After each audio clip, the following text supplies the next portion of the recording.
Olá, meus amigos, tudo bem? Eu sou Gustavo Eugênio do CGE Consultoria e hoje eu vim aqui para dar início a uma série de vídeos voltada para os alunos do direito, aqueles alunos que estão se deparando com a prova da OAB, da Ordem dos Advogados do Brasil. Recentemente, no dia 13 de junho de 2021, foi realizada a prova da primeira fase da OAB, que para alguns foi considerada uma das provas mais difíceis dos últimos anos e da história da OAB, por N motivos. E a parte de direito do trabalho não poderia ser diferente. Foi uma prova que buscou, primeiro, matérias do dia a dia, como home office, trabalho temporário, responsabilidade solidária e, como vocês poderão perceber, além do dia a dia, questões atuais com base no Covid-19, como a própria questão do home office, que eu falo em um outro vídeo. Mas nesse vídeo específico eu quero começar já indo direto para a primeira questão da parte de direito do trabalho. Quero conversar com vocês sobre trabalho temporário. Vocês devem saber, meus amigos, que o trabalho temporário ele tem origem e tem base na Lei 6.019.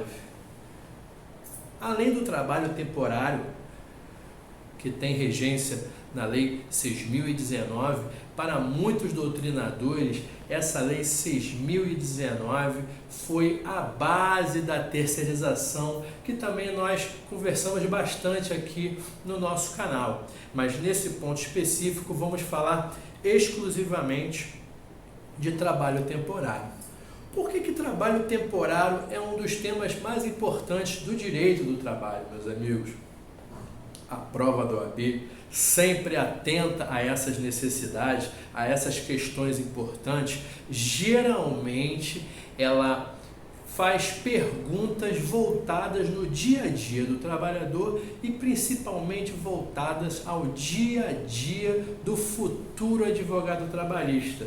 E não poderia ser diferente, pois não adianta a banca examinadora, no caso a FGV e a OAB, fazerem questões muito teóricas que não seria aplicado no dia a dia. Por tal razão, ela sempre vai ao cerne da questão e sempre são questões que vocês se utilizam no dia a dia, tenha certeza disso. Muitas ações que eu trabalhei em contestação, que eu trabalhei em iniciais de reclamatórias trabalhistas, grande parte, com toda certeza, eu estudei na época do meu exame de ordem e até hoje eu continuo estudando apenas como atualização, mas desde aquela época eu estava estudando isso, porque é o que cai. Então, hoje nós falaremos sobre trabalho temporário. O que é o trabalho temporário? O artigo 2º da Lei 6.019, meus amigos, ele já nos deixa claro mais ou menos o que é aquele tipo de trabalho temporário. É um trabalho que tem como requisito a substituição transitória e a demanda complementar. E essa é a grande conceituação quando nós falamos sobre trabalho temporário. Mas antes de tecermos essa questão, eu gostaria de conversar com vocês o seguinte: quando você visualizar trabalho temporário, tenha em mente esses três atores que você vai se deparar. É o trabalhador, o prestador de serviço e a empresa tomadora dos serviços. Por que esses atores são os mais importantes? O trabalhador, que sempre será o objeto do estudo de direito do trabalho, em sua grande parte, o artífice, ele é o principal protegido das relações trabalhistas. Além deles, temos o empregador e, no caso agora, esse terceiro personagem, o tomador. Raciocine o seguinte exemplo: O trabalhador vai procurar um emprego e ele é contratado pela empresa prestadora da mão de obra, como vemos no caso aqui. Essa empresa prestadora da mão de obra é ela que vai fornecer o serviço daquele trabalhador para o tomador dos serviços.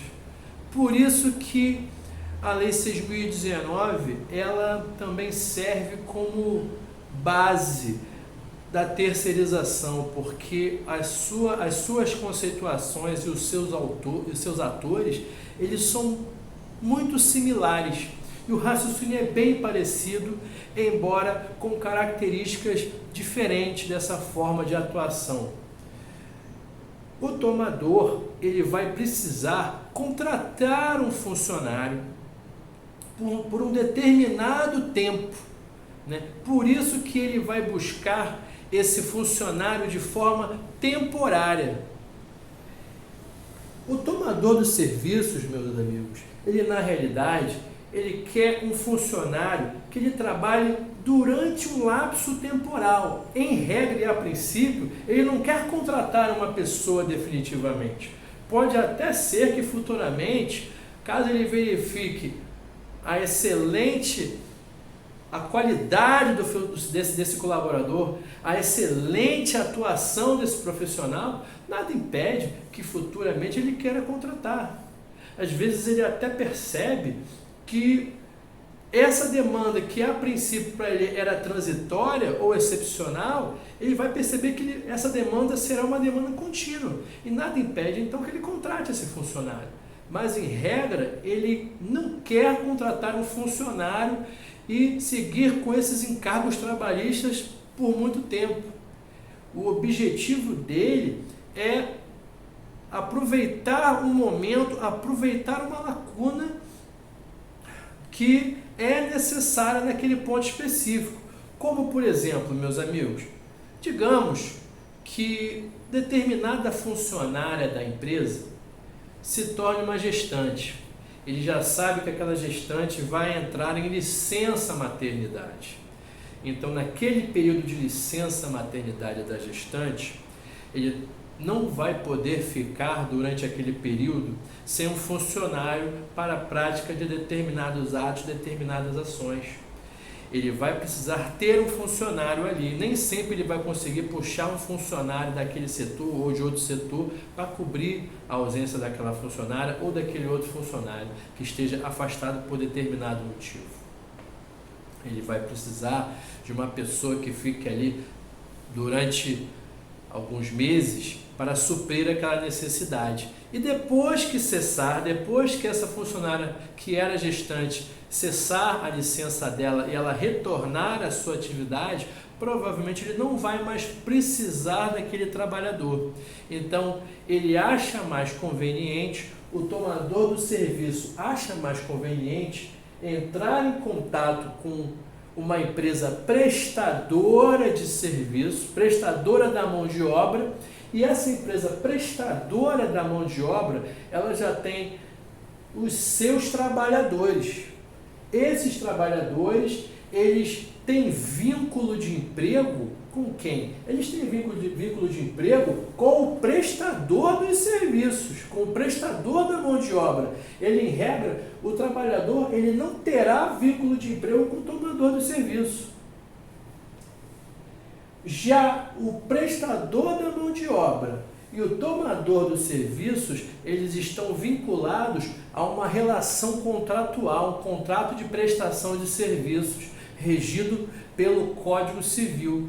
Então perceba, meus amigos, que o primeiro ponto que vocês têm que estar atentos são esses dois tipos de vínculo.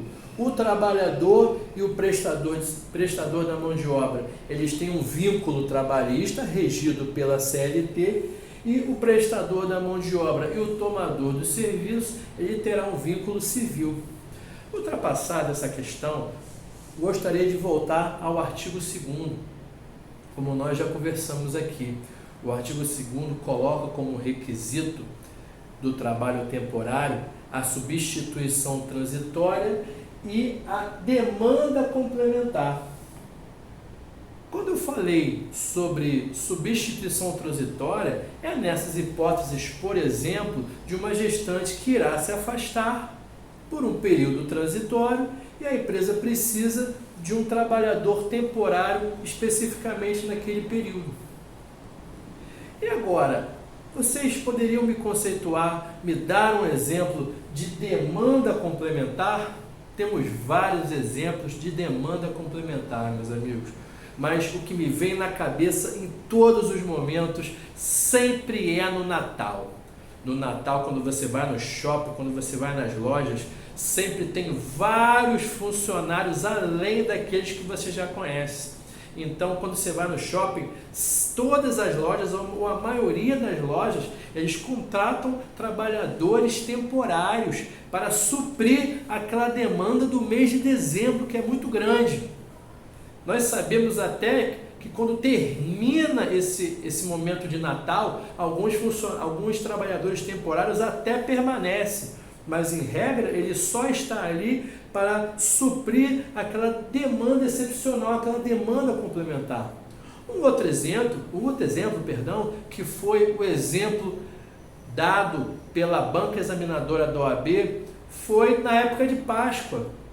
Você já foi numa loja de chocolate, já foi no hipermercado, no supermercado, você vai ver que quando bate aquela época próxima da Páscoa até a Páscoa, tem vários funcionários daquelas empresas de chocolate ali abastecendo de chocolate. E esse foi basicamente o exemplo, foi bem parecido o exemplo da prova do AB.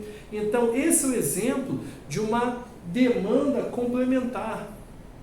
Um outro exemplo que eu poderia dar aqui de uma demanda complementar é em uma empresa na qual em determinados períodos aquela empresa tem que fornecer relatórios para uma outra empresa ou para determinado setor. Aquele setor específico ele não consegue suprir aquela necessidade. Então, em uma ou duas vezes no decorrer do ano, aquele setor precisa contratar um ou alguns funcionários para elaborar aquelas planilhas, elaborar aqueles relatórios. Não há necessidade, em regra, de permanecer com aquele funcionário, pois foi como eu disse, caso haja futuramente a necessidade e pela qualidade que o funcionário demonstrará, talvez a empresa até possa contratá-lo, mas em regra é um momento apenas transitório e temporário. Outro detalhe que eu gostaria de conversar com vocês, meus amigos, é em relação ao contrato de trabalho. Nós falamos aqui que o trabalhador ele tem vínculo de emprego com a prestadora da mão de obra. Mas caso o tomador do serviço goste do trabalho desse trabalhador, como é que isso será feito? Muito simples, meus amigos. Eu não falei que há uma relação de emprego ali? A partir do momento que o tomador dos serviços quiser contratar o trabalhador, naturalmente a prestadora da mão de obra vai rescindir o contrato do trabalhador e a partir daí a empresa tomadora dos serviços irá contratá-lo, iniciando um novo contrato de trabalho. Pois é, meus amigos, tem mais uma questão que eu gostaria de conversar com vocês sobre os direitos do trabalhador temporário. O legislador ele não fez diferença. O trabalhador temporário, segundo o artigo 12, tem os mesmos direitos do trabalhador efetivo: remuneração equivalente, adicional noturno, horas extras, jornada de 8 horas com 48 horas semanais, recolhimentos. Todos os direitos que o trabalhador efetivo possui, o trabalhador temporário também possui. E por fim, mas não menos importante, eu quero conversar com vocês sobre a responsabilidade prevista no artigo 16, pois aqui que foi a questão da prova do OAB. No exemplo da prova do OAB, a banca examinadora falou que a fulana, se não me engano Maria, foi contratada pela empresa prestadora de mão de obra para trabalhar numa indústria de chocolate. que é a empresa tomadora dos serviços. Como eu falei, a empresa prestadora que tem vínculo de emprego, não a tomadora. Ultrapassado esse período, a empresa prestadora dos serviços faliu e com essa falência ela não pagou as verbas rescisórias devidas a Maria. A quem cabe a responsabilidade? E quando Maria procurar um advogado, procurar você como advogado, qual é a atitude que você deverá fazer? Qual era a resposta que a OAB queria? A OAB queria que você informasse para ela que quando a Maria fosse contratar você como advogado e você ajuizasse a reclamatória trabalhista, você teria que dizer que você iria requerer a responsabilidade solidária. Ou seja, o que é responsabilidade solidária, meus amigos? Você vai entrar com uma ação contra, primeira reclamada, a prestadora da mão de obra e como segunda reclamada, a tomadora da mão de obra que responde de forma solidária. Vai responder junto com a empresa prestadora da mão de obra, durante aquele período que a empresa tomadora esteve no comando do seu contrato de trabalho. Percebam, meus amigos, que era essa questão que o examinador queria: responsabilidade solidária no caso de ocorrência de falência. Quando eu falei aqui de responsabilidade solidária, o legislador ele foi se utilizar da base da responsabilidade solidária do artigo 2º, parágrafo 2º da CLT, que é outro tema que com certeza você sabe muito bem, porque é outra questão que cai em 10 de 10 provas da Ordem dos Advogados do Brasil. Tudo bem, meus amigos? Eu espero que vocês tenham gostado desse vídeo, eu espero que vocês tenham gostado desse tema. Caso vocês tenham curtido, curta esse vídeo, compartilhe com seus amigos, teçam aqui alguns comentários. Desejo a vocês um grande abraço e até a próxima!